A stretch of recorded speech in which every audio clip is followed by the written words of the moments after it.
He gave me a look that changed everything. Only a minute ago I thought she was mine. One message in my life went underwater. Easter is on the table, and I have lost everything. It all started on a seemingly ordinary Easter Sunday. Well, at least, that's how it appeared at first. It was the first time in years that I felt like the holiday might actually feel real. You know? Like the actual essence of Easter: family, togetherness, and whatever that tradition is supposed to be. At least, that's what I thought when I pulled up to the house, bags full of all the things people supposedly want: chocolate bunnies, eggs, and whatever the hell those little marshmallow chicks are called. I had spent the morning thinking about the one Easter memory I cherished. It wasn't about egg hunts or sitting at the dinner table in new clothes, looking all spiffy.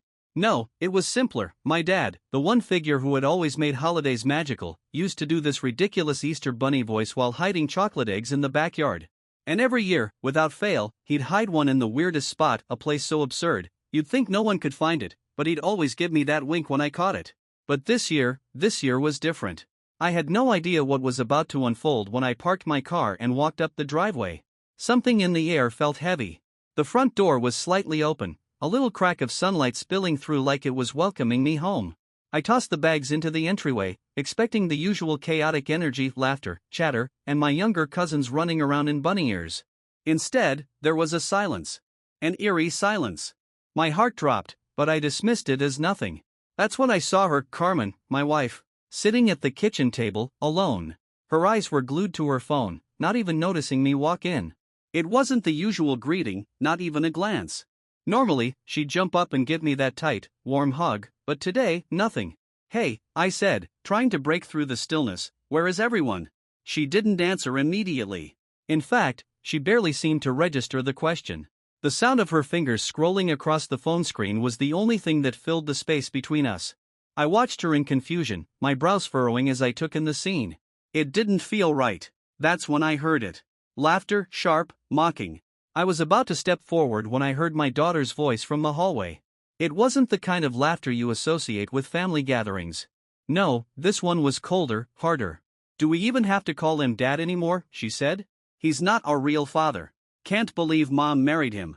Those words hit me like a freight train. I stood frozen, my breath caught in my throat. My heart hammered in my chest, each beat a cold reminder that I was now standing in a house that felt like it no longer belonged to me. I hadn't barged in to confront them immediately. Something told me to stay quiet, to listen. Maybe it was self-preservation, maybe my ego. But I couldn't shake the growing knot of betrayal twisting tighter and tighter in my chest. And then, a voice that had always been a symbol of home, of comfort, rang out again. "I don't even know why we call him Dad anymore." It was my youngest. Her words, laced with a casual cruelty I'd never expected from her, hit me like a slap. My mind raced. How? How could this happen? I had raised them both, wiped away their tears, laughed at their stupid jokes, stayed up all night helping with school projects. Wasn't that enough? But as I stood there, the truth seemed to settle in. This wasn't a normal family issue. This wasn't some teenage rebellion phase. This was deeper. They had drawn a line, and they had made it clear that I was no longer welcome on the other side. Without thinking, I turned around. "I'm done. You don't want me to act like your father anymore? Fine. I won't," I muttered, my voice bitter, like a curse I didn't mean to cast. The silence that followed was suffocating. The next few days were a blur. I didn't speak to Carmen much. It wasn't the usual avoidance. No, this was different. It was like we were both silently holding onto some fragile edge, too afraid to acknowledge that we were teetering on the precipice. Each day I woke up, and there they were, my daughters, avoiding my gaze, acting as if the night before had never happened. I noticed how they didn't speak to me unless they had to, how they had become distant, as if some invisible wall had sprung up between us. I wasn't going to apologize, not this time. I wasn't going to beg for them to love me. I had been their father. But if they didn't want me in that role anymore, then fine. The hardest thing I had to do was let go of the smallest of gestures, the ones that had once been second nature, asking them how school went, reminding them to pack their lunch, taking an interest in their lives. But I stopped doing it all. And the strangest thing happened. They didn't notice at first. But it wasn't long before they did. "Dad," my oldest asked a few days later, her voice hesitant, confused, "aren't you going to make breakfast?" I just shrugged. "You don't need me to do that, do you?"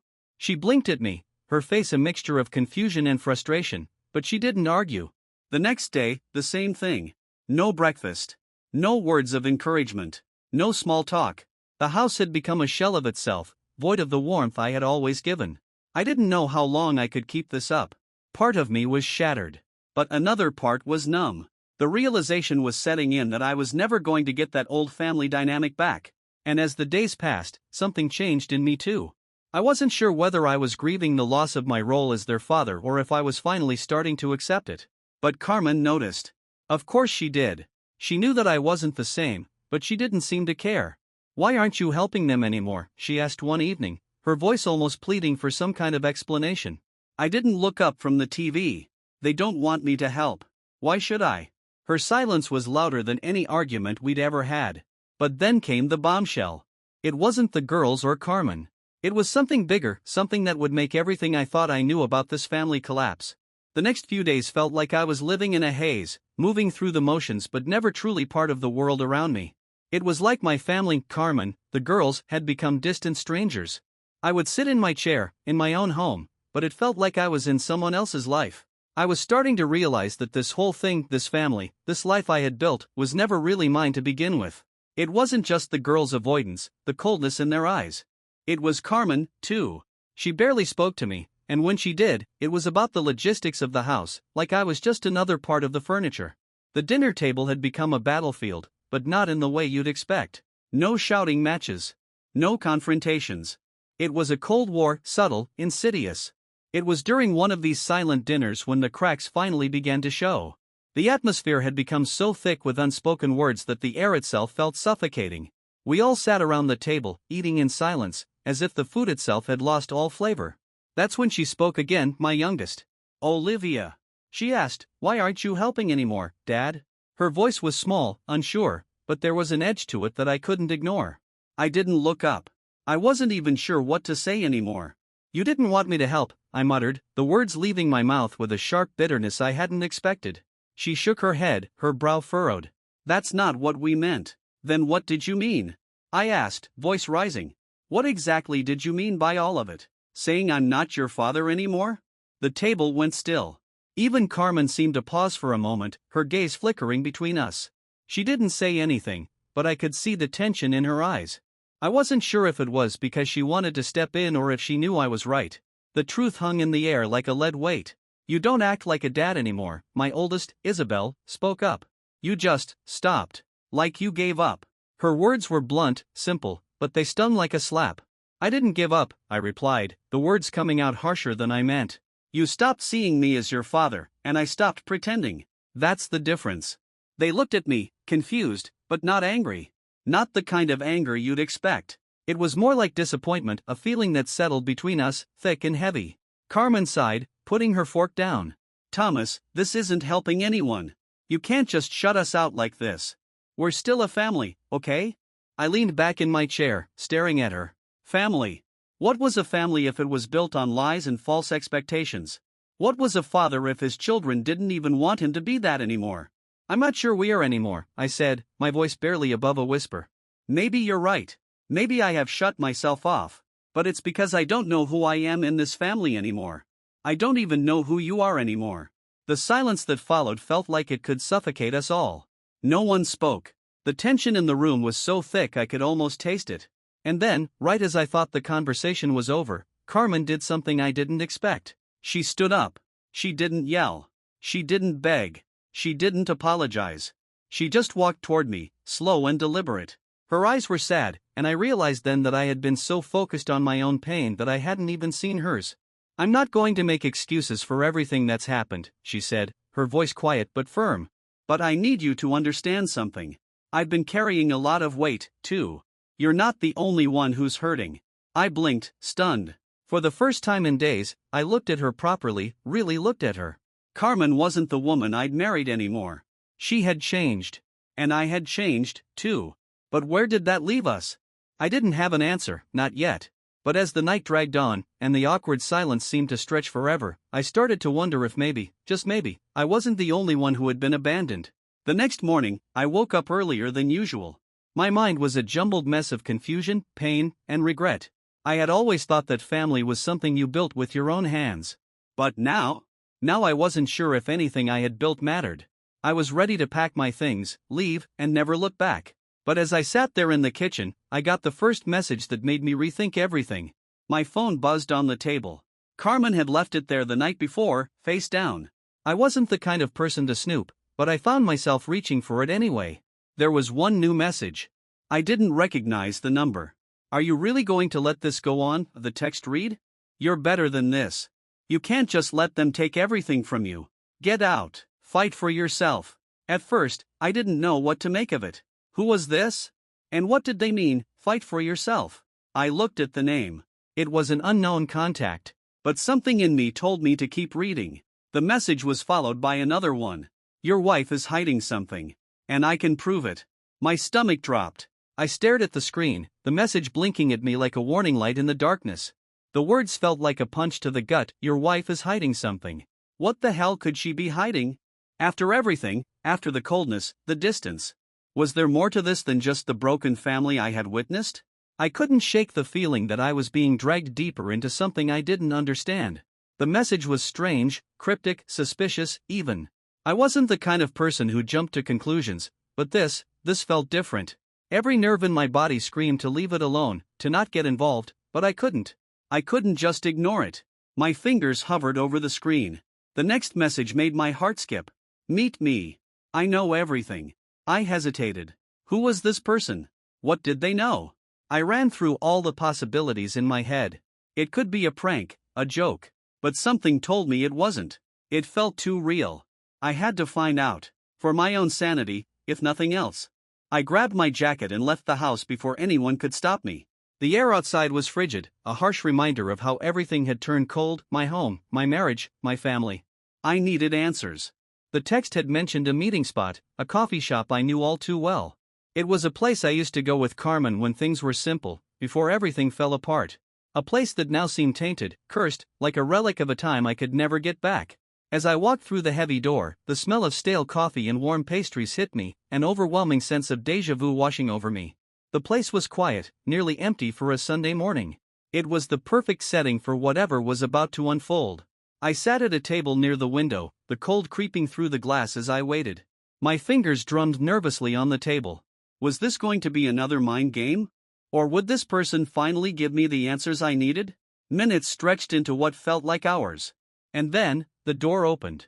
A figure walked in, their face obscured by a scarf and sunglasses. They scanned the room quickly before making their way toward me.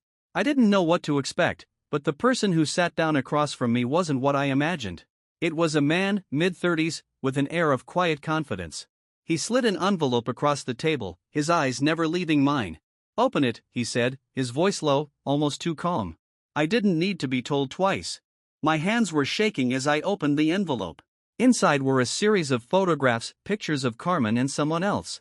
A man I didn't recognize. But the images weren't just random snapshots. They were intimate. Intimate in ways that felt like a dagger to my chest. Carmen, my wife, had been seeing someone else. It wasn't just a one-time thing. The photos showed them together, laughing, holding hands, even kissing, in places I recognized as our own. The park we'd gone to as a family, the beach trip we took last summer. Every memory that I thought was sacred had been tainted by this man, this stranger. I felt my heart drop to my stomach as I looked at the photos. The betrayal stung in ways words could never describe. I looked up at the man, my voice barely above a whisper. "Why are you showing me this? What do you want from me?" He didn't answer right away. Instead, he slid another piece of paper across the table. "You need to know the truth. Your wife's been lying to you. Not just about this, but about something else." I glanced at the paper. It was a bank statement, one that was clearly not meant for my eyes. It showed large, unexplained withdrawals. Hundreds of thousands of dollars, transferred to an account I couldn't trace. My mind raced. What the hell was all this about? Carmen had always been careful with money, frugal even. And now this? Why would she do this? I asked, almost to myself. The man leaned forward, his expression hardening. "She's been living a double life. She's not the woman you think she is." I felt the room spin as everything I knew about my life began to unravel. I didn't know who to trust anymore. Was this man telling the truth? Or was this another trap? But the evidence was right there in front of me. I couldn't deny what I was seeing. And then, as if to confirm the storm inside me, the man added, "I'm not just here to show you this. I'm here because I need your help." I stared at him, confused. Help? With what? There's a bigger game being played here, he said, his voice lowering. Carmen's not just hiding an affair. She's involved in something much bigger than you realize. And if you want the truth, you're going to have to make some choices. It's not just about her anymore. His words hung in the air like an omen. What did he mean by a bigger game? Was Carmen part of something dangerous? And if so, what was my role in all of this? Why had I been dragged into it? I don't know what's going on here, I said, my voice trembling. But I'm done being part of a game. I just want to know the truth. The man leaned back, his gaze intense. Then we need to work together. There are people watching. People who won't stop until everything is destroyed. I didn't know if I should believe him or if he was just another manipulator in a long line of deceit. But one thing was clear, my life had just become a labyrinth of lies. And if I wanted out, if I wanted to protect what little I had left, I had to face the truth, no matter how ugly or dangerous it was. I didn't know how deep this rabbit hole went, but I was already falling, and there was no turning back. The drive home was a blur. I felt like I was carrying the weight of everything: my wife's betrayal, the strange man's cryptic warnings, the photographs, and the bank statements. My head was spinning with questions. Was Carmen involved in something illegal? What did the man mean by a bigger game? Who could I trust? Everyone seemed to be playing me like a fool, and I was sick of it. I parked the car in the driveway, my hands gripping the steering wheel so tightly my knuckles turned white. The house loomed in front of me, the place I had once thought of as a sanctuary. Now it felt like a prison. I couldn't even remember the last time I'd felt at peace here. As I stepped inside, the silence hit me again. It wasn't the comfortable silence of a home where everyone is just quietly going about their business. No, it was the oppressive silence of a place that had been hollowed out, drained of all the warmth and life that used to fill it. Carmen was sitting in the living room, her back to me as she stared at her phone.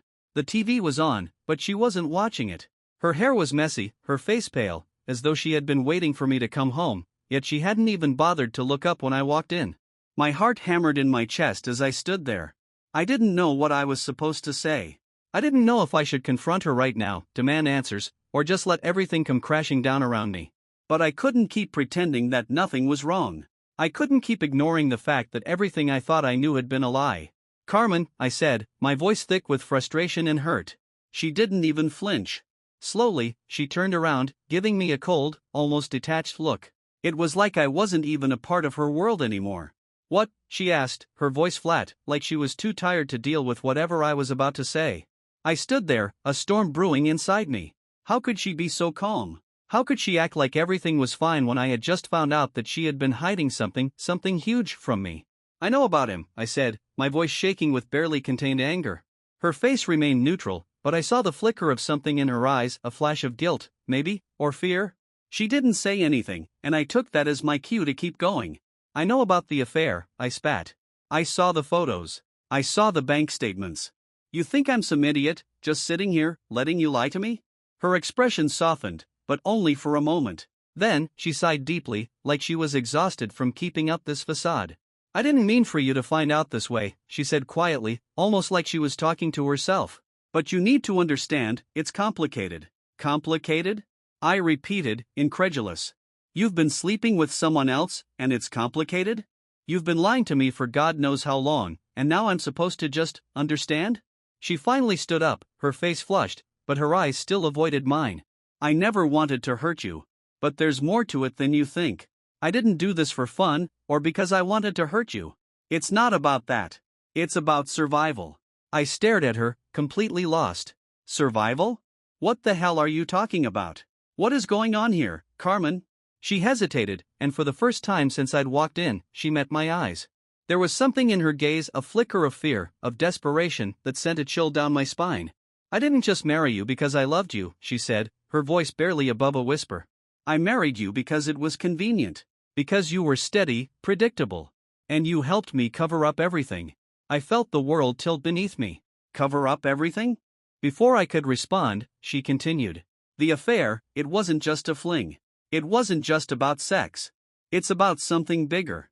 There are people, dangerous people, that I got involved with before I even met you. People who don't let things go. And I thought if I stayed close to you, if I kept you in my life, I could keep you safe. I didn't want you dragged into this, but I didn't know how else to make it stop. I could barely process her words. Dangerous people? What the hell was she talking about? All of this had been going on behind my back, and I had no idea. How long had she been hiding this from me? How deep did the lies go? What do you mean, dangerous people? I demanded, my voice rising. What's going on, Carmen? What have you gotten yourself into? She looked away again, her eyes darting toward the door like she was looking for an escape. I can't tell you everything. Not yet. But I'm begging you, please don't make this worse. I never meant for it to get this far. I stepped forward, the rage I'd been holding back for so long finally boiling over. You've been lying to me for years, and now you want me to help you? To protect you? After everything? I could see the tears welling up in her eyes, but I didn't care. Not anymore. Not when she had betrayed me in ways I couldn't even begin to comprehend. I'm done, I said, my voice cutting through the silence like a knife. I'm done with the lies, the games. I don't know who you are anymore. I don't even know who I am in this family. Her eyes filled with tears, and for the first time in what felt like forever, she looked truly vulnerable. Please, she whispered, her voice cracking. Please, don't leave. I need you. I swear I'll fix this. I'll do whatever it takes. But I couldn't listen to her anymore. I turned away, the weight of everything I had just learned crashing down on me. I couldn't be part of this lie anymore. I couldn't keep pretending everything was fine when the truth had been right in front of me all along. I walked out of the house, slamming the door behind me, not looking back. The wind hit me like a slap in the face as I stepped onto the cold street. I had no idea where I was going. All I knew was that I couldn't stay in that house anymore. Not with the truth gnawing at me like this. I had to find out who Carmen was really protecting. And I had to make sure that whatever game she was playing, I wasn't going to be a pawn in it any longer. I walked aimlessly, my mind racing as I tried to make sense of everything that had just been thrown at me. The cold air bit at my skin, but it didn't matter. The pain that had settled in my chest was far more unbearable than the frost that seemed to hang in the streets. The world had gone quiet, like everything had paused for a moment, holding its breath, waiting for me to make a choice. What was I supposed to do now? The truth about Carmen had shattered everything I thought I knew. I didn't recognize the woman I had spent years with. The woman who had been my partner, the mother of my children. She was hiding something darker than I could have imagined. Dangerous people, hidden motives, and now, the realization that our life together had been a carefully constructed lie. But what did it mean? I had to make a choice. I pulled my phone out of my pocket, my fingers shaking as I unlocked it. The message from the mysterious man flashed in front of me again. You need to help yourself, or you'll lose everything. I had no idea who he was, but I couldn't shake the feeling that his warning wasn't just about Carmen. It was about me. It was about my life, my future. Was I going to walk away from everything I had built? From my daughters, my home, my marriage? Or was I going to dive deeper into this mess, knowing full well that it could tear me apart? I needed answers.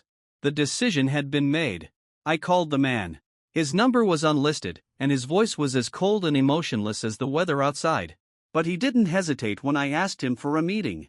It was set for later that night, at a rundown diner on the outskirts of town.